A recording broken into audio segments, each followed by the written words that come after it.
This morning I got up and I found myself watching Meet the Press.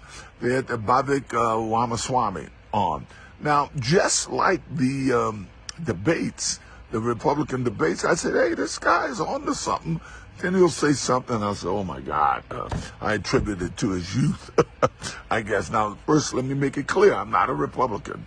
I'm also not a Democrat. What's up, everybody? Major Retired Richard Ojeda here. And just to be clear, I'm not a Republican. I'm not a Democrat. I'm a felon. OJ Simpson appears to endorse GOP jackaloon Vivek Ramaswamy for president in a recent clip. And if Ramaswamy knows what's good for him, he'd put some distance between himself and OJ.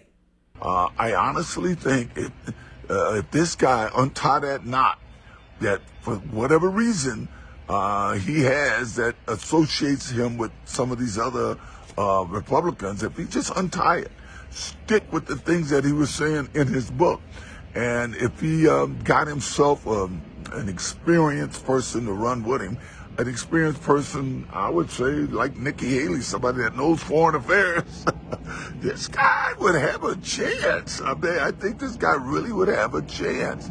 Simpson went on his Twitter page on Sunday after waking up in a stupor and watching Meet the Press. Simpson sounded punch drunk as he sang the praises of the so-called younger version of Trump. I think he gets in trouble when he seems to want to try to placate some other politicians in his party. I'm just saying, hey man, independent, do your own thing. Do what you say in your book.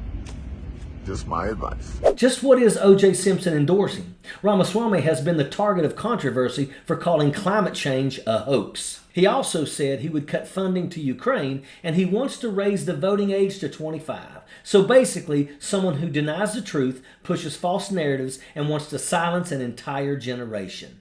That type of thing may sound like a dream come true to Simpson. He started his bromance during the Republican debates. I said, hey, this guy's on to something, and then he'll say something else. I've just got to find out more about him. Scary scenario if you think about it. In 1995, a Los Angeles jury acquitted Simpson of murder. 2 years later, he was found civilly liable for the double homicide of his ex-wife and Ron Goldman. Simpson served some time in jail for other crimes, but got out in 2017.